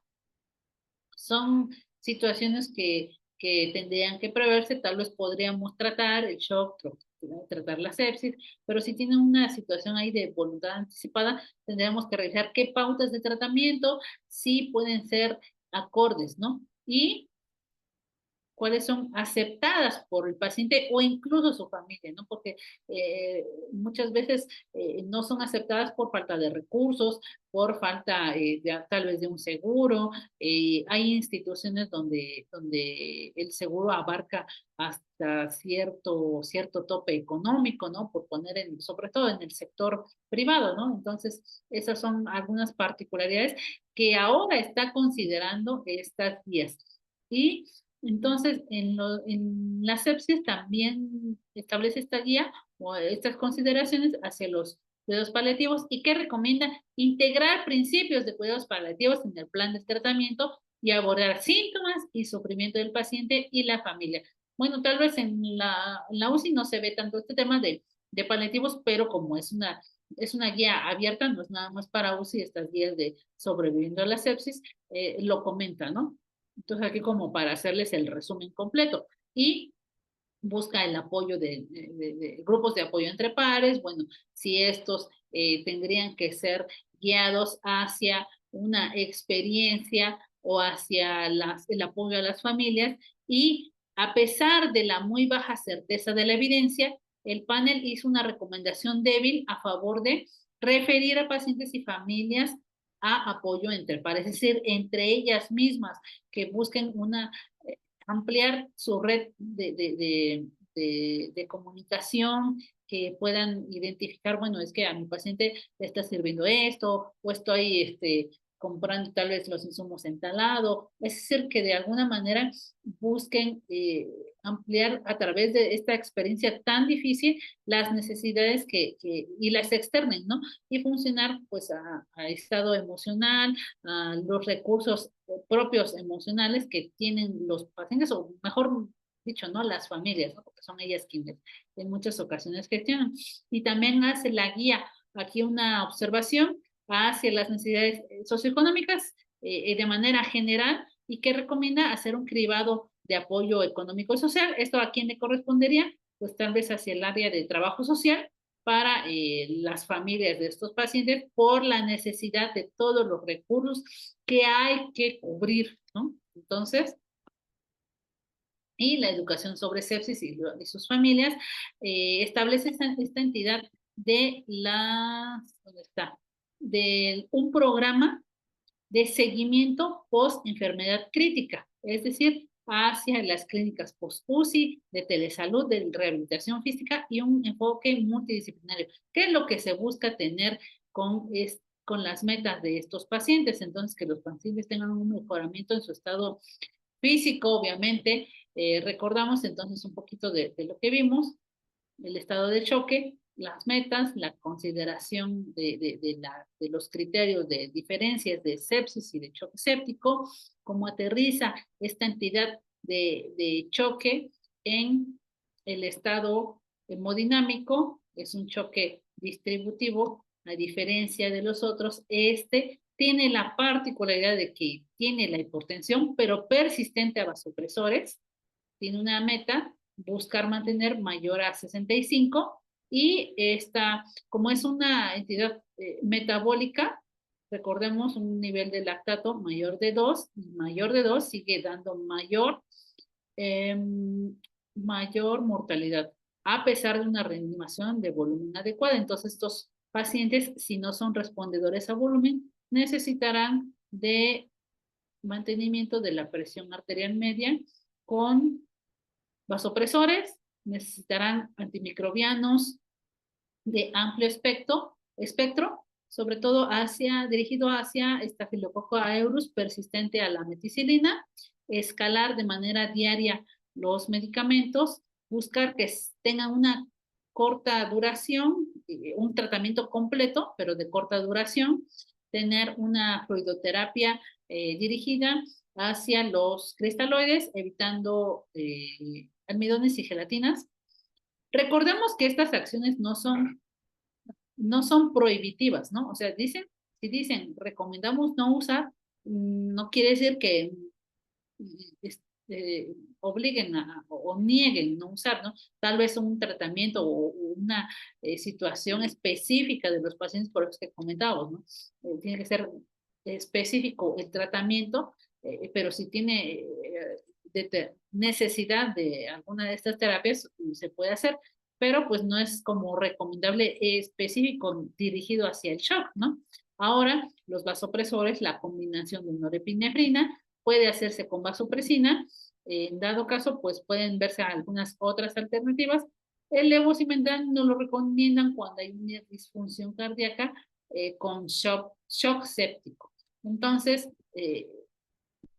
puede utilizarse en otro caso, la epinefrina. Es importante recordar la monitorización invasiva, es la que debe de guiar el tratamiento de las pautas de la presión arterial media.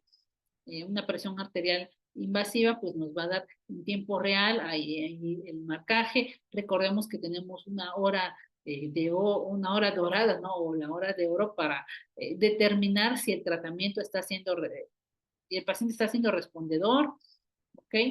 La ventilación mecánica en estos pacientes, sobre todo que desarrollan SDRA, pues tiene que buscarse con estas recomendaciones de volúmenes bajos de 6 y buscar presiones mesetas que no superen los 30 centímetros de agua, perdón. Y la posición prona es importante para el mejoramiento de la perfusión hacia las zonas de West y estas pues nos van a dar mayor impacto hacia la circulación pulmonar y hacia la circulación eh, eh, mayor, ¿no? Hacia la circulación del paciente.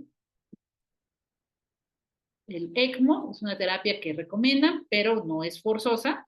Entonces, por el alto recurso que implica, los corticosteroides, veíamos algunos beneficios que tienen, si son mayores los beneficios que reducen el shock y reducen los días de uso de vasopresores, los días que va a utilizar el paciente aminas, esos son beneficiosos sobre algunos efectos indeseables, pero obviamente considerar al paciente, ¿no?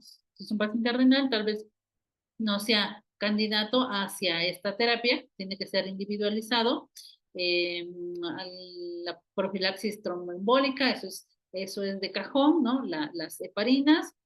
Mm, y la terapia de reemplazo renal, de igual manera, tiene que ser individualizado, consciente si es necesario esta terapia de reemplazo renal continuo o intermitente, porque son recursos caros, son recursos que deben estar disponibles en la unidad. Si no están disponibles, pues tal vez necesite el paciente de un apoyo económico o de logística, de lo que funcione, ¿no? Entonces, no es como forzoso, pero se tiene que ser guiado. Y en el caso de la glucemia, tener unas metas de 144 a 180.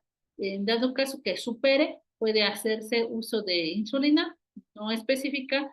Aquí la vía, si es subcutánea o si es en infusión. De manera inicial, no conocemos que los esquemas que ya están sobre 180, en algunos esquemas de manera inicial es con insulina subcutánea. Entonces, lo que se busca también es evitar la hipoglucemia, que esos pacientes tengan este riesgo, comentábamos de la vitamina C. Para shock específico no recomienda vitamina C, tal vez para concomitante hacia el tratamiento del padecimiento específico del paciente puede utilizarse, pero para shock séptico no. Y hace aquí un análisis tal vez contradictorio de pacientes con shock pero con acidemia láctica no recomienda el bicarbonato, y en pacientes con acidemia metabólica severa y lesión renal aguda, allí sí pueden utilizar bicarbonato. Y la nutrición enteral, de acuerdo a las guías SPEN, y ASPEN sigue siendo concordante hacia 72 horas. Bueno, veíamos lo de esta parte que es muy rápida porque no es como específico de pacientes de la UCI, los cuidados paliativos, que sí lo hace el comentario de educación del paciente y de la red de apoyo y los programas de seguimiento post-UCI. Ahora, no sé si tengan alguna pregunta para que pueda pasar al siguiente tema. ¿Algún comentario? Veamos lo de la temperatura, ¿no? En las Creo que no tengo aquí la presentación, pero si recuerdan la sesión del sanguche por día o del abrazo rápido, que son pautas igual para los pacientes de la UCI, especifican ahí la normotermia, eh, estos pacientes pues, que tienen un shock séptico, un foco infeccioso, tienen temperaturas de 40, de 42 grados, se buscaría idealmente una normotermia, buscar algún tratamiento pues que tiene que ser muy dirigido porque a veces dejamos pasar los, la, la, los medios físicos, ¿no? Que es importante para este mecanismo de pérdida o de ganancia de calor. Entonces, es como hacíamos el comentario, ¿no? De el metabolismo que se ve incrementado, sobre todo a nivel cerebral, cuando aumenta la temperatura. Recordemos que el shock, pues de por sí impide la correcta oxigenación hacia los órganos. Ahora imaginémonos hacia cada una de las células y el impacto que puede tener en la economía y en las células, por ejemplo, no cerebrales, y que vienen a decrementar el estado general del paciente, ¿no? Sobre todo si es un paciente neurocrítico, no puede tener fiebre un paciente neurocrítico. Bueno, ¿algún comentario, alguna duda? Voy a avanzar un poco, porque no creo que me dé tiempo terminar este tema, del prevención y control de las infecciones asociadas a la atención de la salud. ¿Por qué es importante recordar este tema? Muchas situaciones, incluso el shock séptico, pueden ser derivados de una atención, una mala atención, una infección asociada a la atención a la salud. No lo podemos negar, ¿no? Hay evidencia, lo vemos en la práctica, lo vemos con tal vez personal que no está capacitado, personal que pudiera tener ahí falta de ética para llevar estas pautas de la prevención de IAS. Entonces, nosotros vamos a recordar un poquito aquí de la cadena de transmisión de los microorganismos. Tenemos al microorganismo, el reservorio, la puerta de salida, el mecanismo de transmisión y la puerta de entrada. Entonces, todos estos funcionan para que esta cadena malamente funcione, ¿no? Porque no tendría por qué existir el sitio, ¿no? Por ejemplo, aquí la puerta de salida, el sitio donde el microorganismo deja el hospedero. Entonces, ¿cómo es que llegó el microorganismo? A través de una puerta de entrada, es decir, un sitio por donde ingresa el hospedero susceptible y el mismo microorganismo, pues es el agente biológico capaz de generar colonización o infección. Ahora el reservorio es el hábitat donde viven y donde se multiplican estos microorganismos, y el mecanismo de transmisión es la vía por la cual se traslada el microorganismo. Esta es muy importante, que nosotros rompamos esta cadena en el mecanismo de transmisión, en la vía y en las puertas, tanto de salida, es decir, donde deja el hospedero y donde el microorganismo, el sitio donde ingresa al hospedero susceptible. Entonces, el paciente está viéndose susceptible por su proceso de enfermedad. Y ahora si agregamos estos agentes infecciosos, pues vamos a depletar su estado general. Y las IAS, recordemos que son eventos adversos, ¿sale? Eventos no deseables.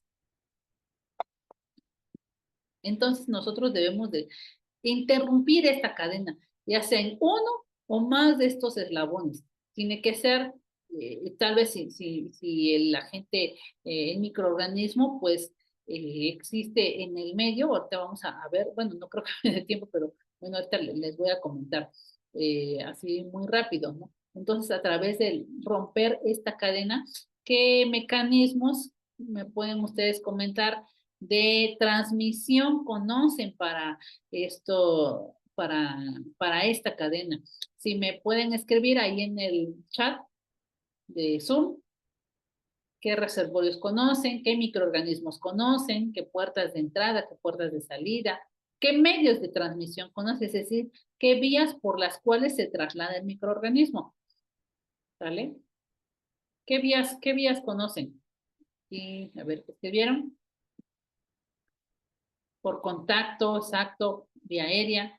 Por contacto, pues a lo mejor no me lavé las manos, ¿sale? Vía aérea, un estornudo, llevamos la secreción de un paciente a otro, o vía aérea, es decir, por las gotas, con, con un flush, ¿no? Que llegan de un paciente a otro, no utilizamos cubreboca y llevamos de manera aérea.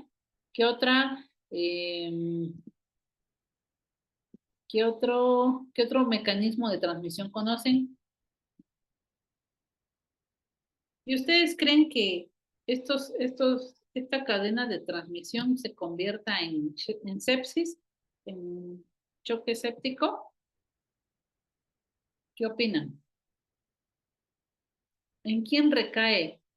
¿O tendría que haber alguna responsabilidad de parte de los profesionales de la salud hacia el shock séptico, hacia la sepsis, hacia las IAS? ¿O porque son comunes no tendrían que haber responsabilidades hacia nosotros? Imaginémonos a la persona que más queremos que está hospitalizada, ¿no? Dios no lo quiera. Exacto, Brigitte. Existe la contaminación cruzada. Entonces, si no tenemos el recurso para tener una higiene de manos, ¿no? No tenemos agua, no tenemos jabón, no tenemos toallas. Entonces, existe esta persistencia de esta cadena de transmisión del organismo, ¿no? Pero cuando sí tenemos esos recursos, puede ser falta de conocimiento, falta de ética, ¿ok?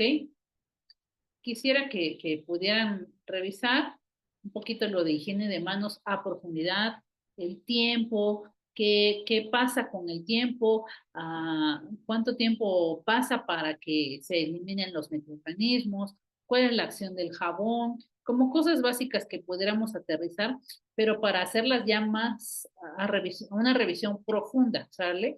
Específico, las bacterias, a qué logaritmos se eliminan cuando pasa un tiempo de 10 a 15 segundos, a 40 segundos, a 60 segundos, etcétera, ¿no? Entonces, dejo la sesión con esta interrogante, ¿no? Para que busquemos un poquito, o bueno, nos interese un poquito el tema de IAS, de prevención de IAS y de higiene de manos. Yo sé que van a decir, es que ese tema ya lo vimos o siempre lo vemos, pero de verdad es tan importante y por qué es que en unidades tan complejas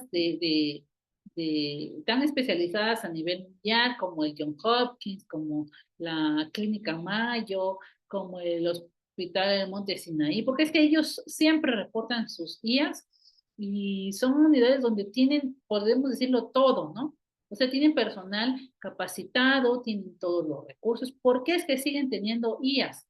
Entonces, esto es como un análisis, sobre todo para nuestro contexto en México y de lo que nosotros como profesionales capacitados y pues preparados debemos de saber y debemos de prevenir porque está en nuestras manos la prevención de las IAS. Bueno, no sé si tienen algún comentario, alguna pregunta que hacer, como para ir cerrando.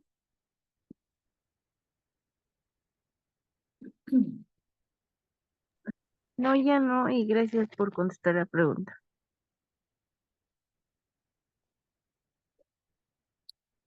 Sí, Elizabeth, pues idealmente los pacientes no deben de tener fiebre, pero llegan a tener esta situación, ¿no? Tan agravante, porque es clásico, ¿no? Que el paciente con sepsis tenga fiebres altas de 40, 42 grados, tal vez ahí pues funcionaría que revisáramos un poquito los conceptos de fiebre, de mecanismo de pérdida, de ganancia de calor, profundizar un poquito el tema de los medios físicos para pues aplicar o no hielo para que pues, su práctica sea pues dirigida hacia una evidencia, ¿no? Y gracias porque podemos hacer pues interactiva la clase, porque pues si surgen estas dudas también sirve para que los demás puedan externar alguna otra duda. No sé si tengan algún comentario adicional. Bueno, los pacientes no eran con shock séptico ni nada así, eran pacientes renales que, bueno, algunos ya tenían, ¿cómo se llama? La urea y todo eso ya muy alta. Eh, lo comenté en un video pasado con la pregunta del bicarbonato de sodio, de la acidosis, que a todos los pacientes ese médico los quiere tener normotérmicos, sean o no pacientes graves, a todos los quiere así. Entonces, esa era mi duda del por qué a sus Sí, pacientes si no tienen un shock séptico o algo así, siempre los quiere mantener así. Y con sí, hielo, que es lo peor. pues sería lo ideal, ¿no? Tener normotermias, sin embargo, pues tal vez el mecanismo, pues es un poquito, ahí podría entrar a la discusión, pero la normotermia, pues sería lo ideal, ¿no? Para el estado clínico de los pacientes. Ujú. Bueno, Ok, entonces, muy para ir cerrando, no sé si tengan algún otro comentario. Bueno, pues muchísimas gracias, maestra Margarita, por su participación en esta tarde. Alumnos, los que deseen adquirir su constancia con un valor curricular de 2 horas, tiene un costo de 200 pesos. Por aquí les voy a dejar mi número de WhatsApp, algunos ya lo tienen, pero quienes deseen obtener la constancia, costo 200 pesos, avalados por la Universidad Nido de Sócrates del Estado de Oaxaca. ¿Sí? Aquí les estoy dejando en el chat mi número de contacto.